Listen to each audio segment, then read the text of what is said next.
আজকের ব্লগটা শুরু করছি সকালবেলার ঘর গোছানো দিয়ে। এরপর রান্নাবান্নার সব কাজ শেষ করে পুরো রান্নাঘরটা পরিষ্কার ও সুন্দর করে গুছিয়ে নিব। পাশাপাশি দেখাবো আমি কিভাবে আমার ইনফ্রারেড চুলার যত্ন করি, যাতে এটা দীর্ঘদিন ভালো থাকে। তাহলে চলুন শুরু করা যাক আজকের দিনের ব্যস্ত কিন্তু সুন্দর রুটিন। আসসালামু আলাইকুম। সাদিয়া মামুন ব্লগ থেকে আমি সাদিয়া বলছি। দেশ এবং দেশের বাইরে যে যেখান থেকে আজকের ভিডিওটি দেখছেন সকলকে ওয়েলকাম করছি আমার চ্যানেলে। আশা করছি আপনারা সকলে সুস্থ আছেন এবং ভালো আছেন। মহান আল্লাহ তাআলার অশেষ রহমতে আমি আমার পরিবার নিয়ে সুস্থ আছি, আলহামদুলিল্লাহ।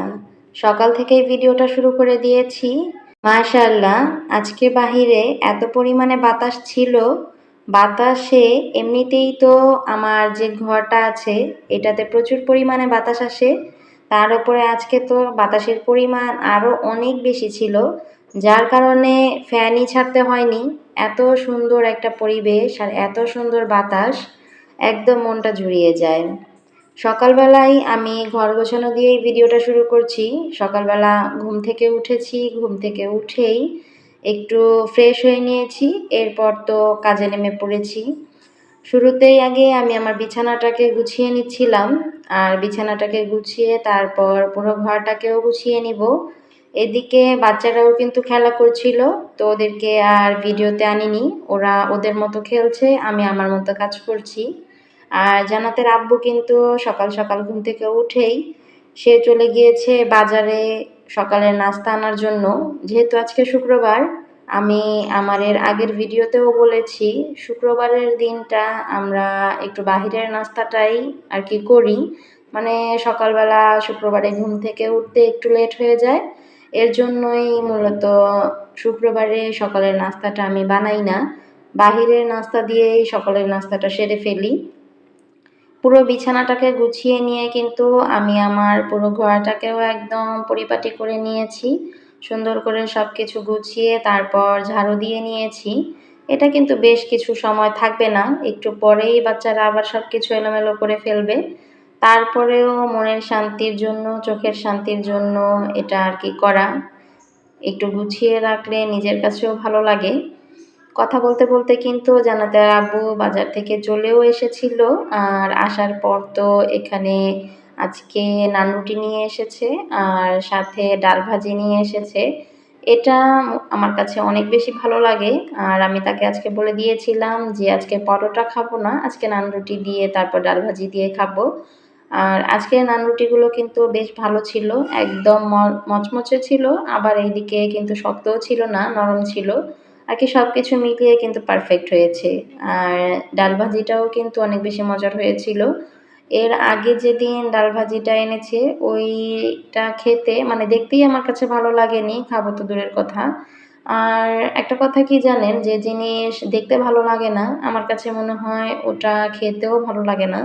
আপনাদের কাছে কি মনে হয় জানি না। ভিডিওর এই পর্যায়ে এসে আপনাদের কাছে ছোট্ট একটি রিকোয়েস্ট করে নিচ্ছি, যারা ভিডিওতে লাইক দিতে ভুলে গিয়েছেন প্লিজ ভিডিওতে একটি লাইক দিয়ে দিবেন, কারণ আপনার ছোট্ট একটি লাইক আমার ভিডিওটা আপনার মতোই আরও অনেকের কাছে পৌঁছাতে সাহায্য করবে এবং পরবর্তী ভিডিও বানানোর জন্য আমি অনেক বেশি উৎসাহ পাবো। আর ভিডিওর কোনো অংশ যদি আপনাদের কাছে ভালো লেগে থাকে তাহলে কমেন্টের মাধ্যমে সেটা জানাতে পারেন। আপনাদের কমেন্ট আমাকে অনেক বেশি অনুপ্রেরণা দেয়।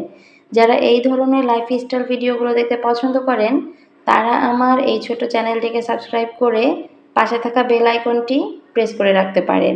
এতে করে আমি যখনই ভিডিও আপলোড করব আপনাদের কাছে নোটিফিকেশন চলে যাবে।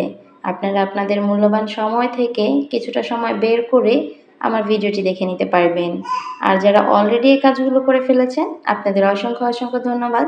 মন থেকে দোয়া রইল আপনার এবং আপনার পরিবারের জন্য। সকালের নাস্তা শেষ করে নিয়ে জান্নাতের আব্বু চলে গিয়েছে কাজের জন্য, আর বাচ্চারা তো খেলাধুলা করছিল, আর আমি এদিকে চলে এসেছি দুপুরে রান্নাবান্নার জন্য। আজকে দুপুরে খুব বেশি কিছু রান্না করব না, আজকে শুধু একটু কাচকি শুটকি এনেছে, তো ওই কাচকি শুটকিটাই আমি শুধুমাত্র পেঁয়াজ দিয়ে একটু ভুনা করে নিব। এর কিছুদিন আগে কাচকি শুটকি রান্না করেছিলাম ঠিক এভাবেই আর কি, পেঁয়াজ দিয়ে ভুনা করেছিলাম প্রথমবারের মতো, তো অনেক বেশি মজা হয়েছিল, আমাদের দুজনের কাছেই অনেক বেশি ভালো লেগেছে। এজন্য আবার জানাতের আব্বু আজকেও কাচকি শুটকি এনে দিয়েছে আর বলেছে এটাকেই রান্না করতে। তো কাচকি শুটকি রান্না করার জন্য আমি পেঁয়াজটাকে ভালো করে ভেজে তারপর সব রকমের মশলা দিয়ে একটু কষিয়ে নিব।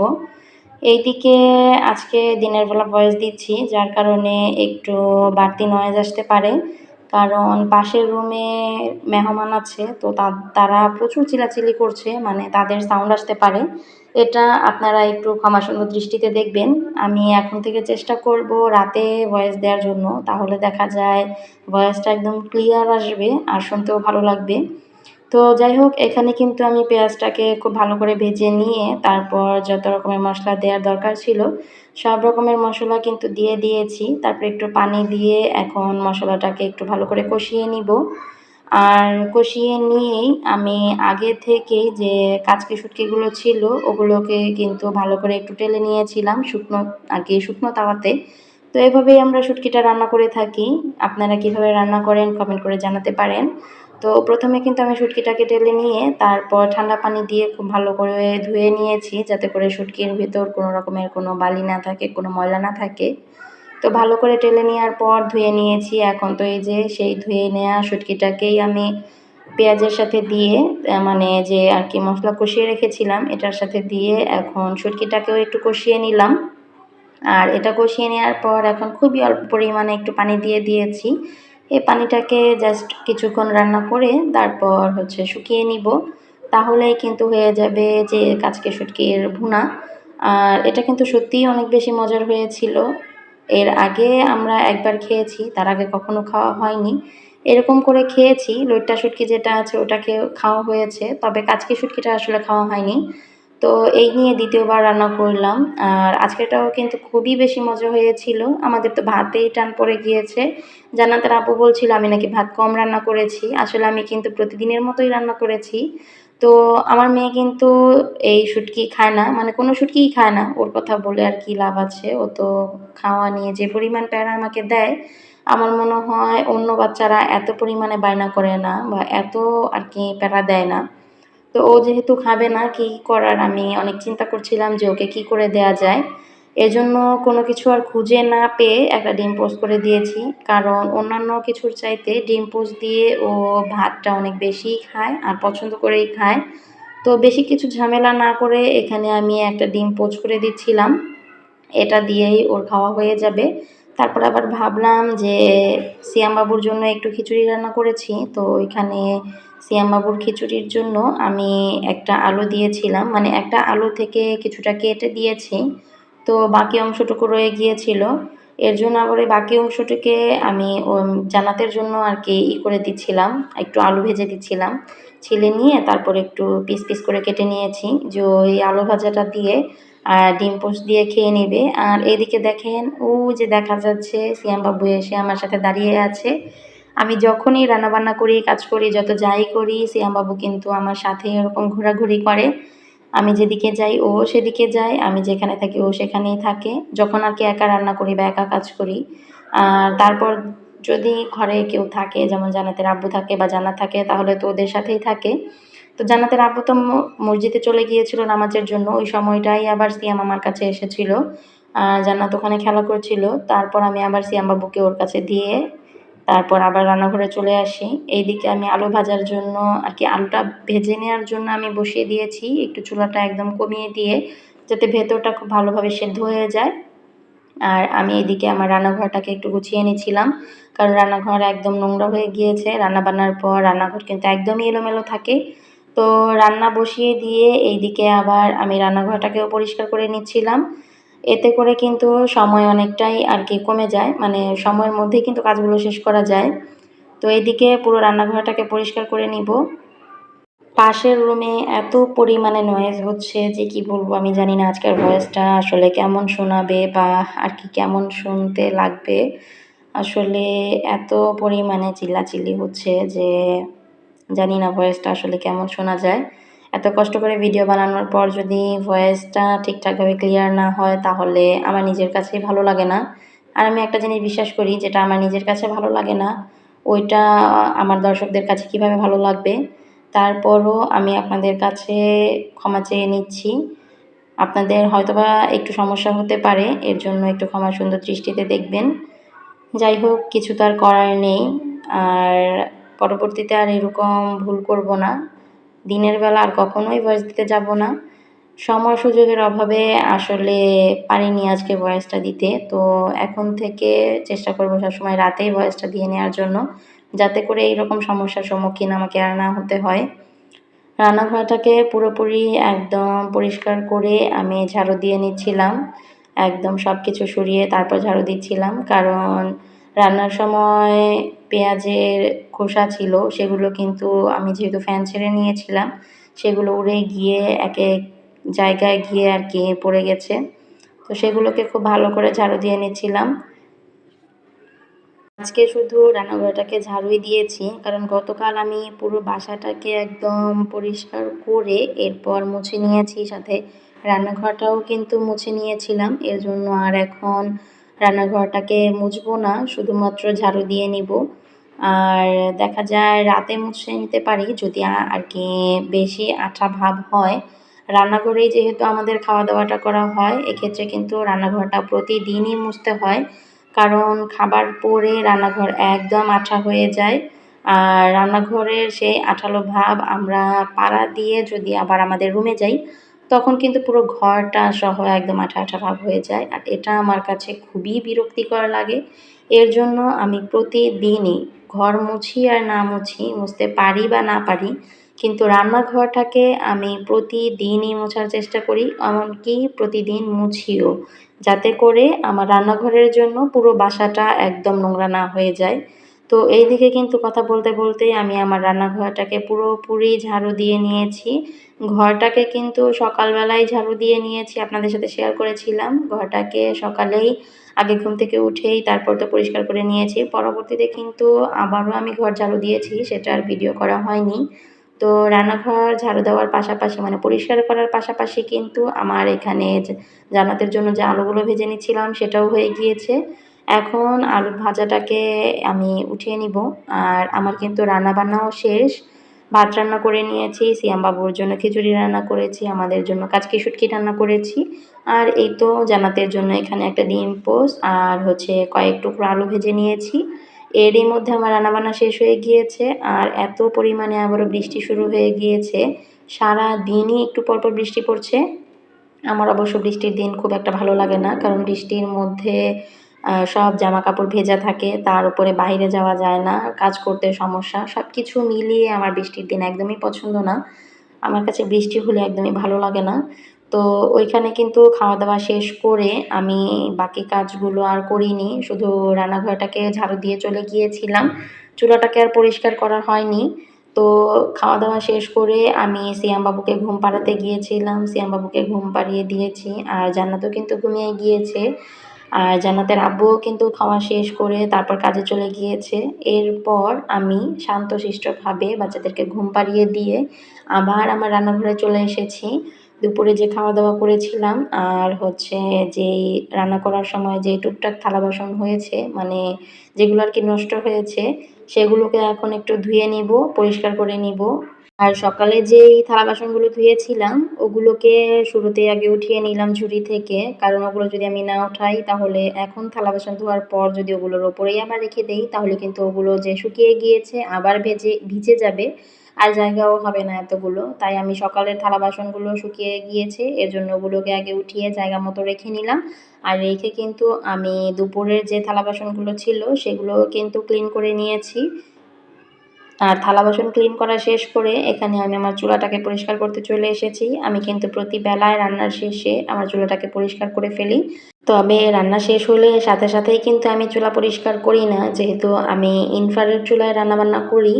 কম বেশি সবাই হয়তোবা এখন জানে ইনফ্রারেড চুলা কিন্তু রান্নার পরেও বেশ কিছুটা সময় আর কি গরম থাকে, হিটটা কিন্তু তখনও যায় না। তো গরম অবস্থায় যদি আমি চুলাটাকে পরিষ্কার করতে নেই, এতে করে কিন্তু চুলার ওপরের যে কাঁচটা আছে এটা কিন্তু ফেটে যাওয়ার সম্ভাবনা আছে। এজন্য আমি কখনোই কিন্তু রান্নার পর এটাকে পরিষ্কার করি না। চুলাটা একদম ঠান্ডা হয়ে গেলে তারপর হচ্ছে চুলা পরিষ্কার করতে আসি। নাহলে কিন্তু চুলার উপরের যে কাঁচটা আছে ওটা কিন্তু ফেটে যাওয়ার সম্ভাবনা আছে। তো আমি যেহেতু খাওয়া দাওয়া শেষ করে তারপর এসেছি চুলা পরিষ্কার করার আর কি রান্নাঘরে এসেছি, এর জন্য কিন্তু আমার চুলাটা একদমই ঠান্ডা হয়ে গিয়েছে। আর আমি সবসময় তারের যে মাজনিটা আছে ওইটা দিয়ে তারপর গুঁড়ো সাবান দিয়ে চুলাটাকে আগে ভালো করে একটু ঘষে নিয়ে পরিষ্কার করি, তারপর ভেজা একটা সুতির কাপড় দিয়ে সেটাকে আগে মুছে নেই। আর ভেজা যে সুতির কাপড়টা আছে ওইটা দিয়ে কিন্তু চুলোর একদম পুরো চারিপাশটাই মুছে ফেলি। আর মুছে নেওয়ার পর একটা শুকনো সুতির কাপড় দিয়ে আবার এই ভেজা চুলার ওপরটাকেই আর কি ভেজা যে ভাবটা আছে এটাকে মুছে ফেলি। তাহলে দেখা যায় আমি যদি শুধু যে ভেজা কাপড়টা আছে এটা দিয়ে মুছি তাহলে কিন্তু চুলার ওপরে স্পট পড়ে যেতে পারে, মানে স্পট থাকে, পানির কিছু দাগ দাগ থাকে যখন চুলাটা শুকিয়ে যায়। এর জন্য আমি চুলাটাকে আগে ভেজা কাপড় দিয়ে মুছে নেওয়ার পর পরবর্তীতে আবার শুকনো একটা সুতি কাপড় দিয়ে মুছে ফেলি। এতে করে কিন্তু চুলাটায় কোনো রকম কোনো দাগ থাকে না, একদম চকচকে হয়ে যায় আর একেবারেই নতুনের মতো লাগে। আর কালো জিনিস এমনিতেও আপনি ময়লা হোক তবুও আপনি যদি খুব সুন্দর করে পরিষ্কার করতে পারেন পরবর্তীতে কিন্তু সেটা দেখতে একদম নতুনের মতো চকচকে লাগে। এর জন্যই কালো জিনিস আমার অনেক বেশি প্রিয়। আমি এমন অনেকেরই শুনেছি তাদের ইলেকট্রিক চুলা নাকি ওপরের যে কাজটা আছে এটা নাকি ফেটে গিয়েছে, তবে সাবধানতার সাথে যদি সঠিক ব্যবহার যায় তাহলে যে কোনো জিনিসই কিন্তু অনেক দিন পর্যন্ত টিকে। মূল হচ্ছে ব্যবহারের ওপর, আমি যতটুকু বুঝি আর কি। ব্যবহার যদি ঠিকঠাকভাবে করতে পারেন তাহলে কিন্তু এটাকেও অনেক দিন পর্যন্ত টিকানো সম্ভব। আর চুলার ওপরেরটা তো মুছে নেওয়ার পর এখন আমি নিচের যে সাইডটা আছে এটা তো পরিষ্কার করে নিচ্ছি। আর অনেকেই হয়তো বা জানেন না বা এটা করেন কি না জানি না। তো যারা জানেন না তাদের জন্যই কিন্তু আমার আজকের এই পরামর্শগুলো আর কি দেয়া। তো ইনফ্রারেড চুলার নিচে যে ফ্যানটা থাকে এটাকে কিন্তু সবসময় ক্লিন করে রাখা উচিত, কারণ ফ্যানে কিন্তু প্রচুর পরিমাণে ময়লা হয়ে যায়। দু একদিন পর পরই এটাকে চেষ্টা করবেন পরিষ্কার করার জন্য। আর এই ফ্যানটা যখন ময়লা হয়ে গিয়ে তারপর পুরো ময়লা দিয়ে আর কি আটকে যায় তখনই কিন্তু উপরের যে কাজটা আছে এটা ফেটে যাওয়ার সম্ভাবনা অনেক অনেক গুণ বেড়ে যায়, কারণ তখন বাতাস বের হতে পারে না আর চুলোটা একদমই কিন্তু গরম হয়ে যায়।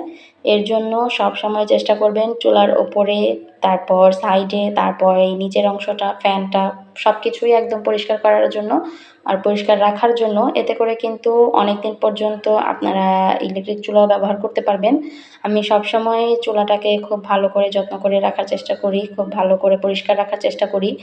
আর আমার ইলেকট্রিক চুলাটা পরিষ্কার করে নেওয়ার পর এরপর আমি চুলার নিচের যে জায়গাটা আছে এটাকেও ভেজা কাপড় দিয়ে তারপর মুছে নিচ্ছিলাম। এটাও প্রতিদিনই আমি মুছে নেওয়ার চেষ্টা করি, হয়তো যদি কোনো দিন বাদ যায় তাহলে দু একদিন পর পর করি, তবে বেশিরভাগ সময় চেষ্টা করি প্রতিদিনই পরিষ্কার করার জন্য, তাহলে কোনো রকম কোনো পিঁপড়া আসে না বা কোনো রকম কোনো পোকামাকড় আসে না। গ্যাসের চুলাতে যেহেতু রান্না করিনি আর যেদিন লাস্ট রান্না করেছি ওই দিন কিন্তু গ্যাসের চুলাটাও পরিষ্কার করে নিয়েছিলাম, তাই আর আজকে গ্যাসের চুলাটা পরিষ্কার করব না, শুধু গ্যাসের চুলার নিচের অংশটুকুকে পরিষ্কার করে নিচ্ছি। আর গ্যাসের চুলা যেহেতু খুব বেশি রান্না করা হয় না এটা কিন্তু তেমন একটা ময়লাও হয় না। যে কোনো জিনিস হোক সেটা চুলা বা অন্য কিছু, যে কোনো জিনিস আপনি যদি সুন্দর করে পরিষ্কার পরিচ্ছন্ন করে রাখতে পারেন আর খুব ভালো করে যত্ন সহকারে ব্যবহার করতে পারেন তাহলে কিন্তু ওই জিনিসটা অনেক দিন পর্যন্ত লং লাস্টিং করবে। ইলেকট্রিক চুলাতে রান্না করার পর কিন্তু আর কি রান্নার সময় কিন্তু নিচে কোনো কিছু আর কি পড়ার মতো কোনো কিছু নেই আর কি। আমি বোঝাতে চাচ্ছি গ্যাসের চুলাতে রান্না করলে যেমন কোনো কিছু পড়ে গেলে সরাসরি নিচে চলে যায়, এতে করে নিচের অংশটুকু কিন্তু একদমই আর কি নষ্ট হয়ে যায়, নোংরা হয়ে থাকে। তবে ইলেকট্রিক চুলাতে যেহেতু এরকম কোনো সম্ভাবনা নেই আর ইলেকট্রিক চুলাতে একটু সাবধানেই রান্না করতে হয় যাতে করে কোনো কিছু পড়ে না যায় চুলার উপরে। তো দেখা যায় চুলার নিচে কিন্তু কোনো রকম কোনো ময়লা হয় না। আর গ্যাসের চুলাতে রান্না করলে কিন্তু গ্যাসের চুলার নিচে প্রচুর পরিমাণে ময়লা হয়ে থাকে, সেটাকে সবসময় ক্লিন করা দরকার। আর ইলেকট্রিক চুলাতে রান্না করলে যেহেতু কোনো কিছুই পড়ার কোনো সম্ভাবনা নেই আর যাবেও না, শুধু সাইড দিয়ে যদি কোনো কিছু পড়ে এতটুকুই। এর জন্যই কিন্তু এটাকে খুব বেশি একটা পরিষ্কার না করলেও চলে, এটার নিচে দু একদিন পর পর পরিষ্কার করলে কিন্তু হয়ে যায়। এখানে সব কিছু কিন্তু আমি একদম ক্লিন করে নিয়েছি মুছে, তারপর আমার যে এই ফুলটা ছিল এই ফুলগুলোকেও সুন্দর করে একটু সেট করে নিচ্ছিলাম। আর আমার কিন্তু ফুলদানি নেই, এটা একটা ট্যাংয়ের বোতল যে আছে, বোতল বলবো না সরি, ট্যাংয়ের যে বয়াম থাকে বা কোটা থাকে যেটাই থাকে সেটা, ইচ্ছা আছে একটা ফুলদানি কেনার, তবে আমি চাই না কোনো রকম কোনো ওয়েস্ট করার জন্য। আমার যা আছে যতটুকু আছে ততটুকু দিয়েই এগিয়ে যেতে চাই। যাই হোক, এই তো আমার পুরো রান্নাঘরটা কিন্তু ক্লিন করা অলরেডি হয়ে গিয়েছে। আপনাদেরকে একটু ফাইনাল লুকটা দেখিয়ে দিলাম। আর আজকে কিন্তু একদম ভিডিওর লাস্ট পর্যায়ে চলে এসেছি। ভিডিওটা যদি আপনাদের ভালো লেগে থাকে অবশ্যই লাইক কমেন্ট করে দিবেন। আর আপনারা চাইলে কিন্তু আপনাদের ফ্রেন্ড এবং ফ্যামিলির সাথে আমার ভিডিওটি শেয়ার করতে পারেন, যাতে করে তারাও এরকম লাইফস্টাইল ভিডিওগুলো দেখতে পারে। ভিডিওটা আজকের মতো এখানেই শেষ করে দিচ্ছি। সবাই ভালো থাকবেন, সুস্থ থাকবেন এবং আমার জন্য দোয়া করবেন, আমার পরিবারের জন্য দোয়া করবেন। আল্লাহ হাফেজ।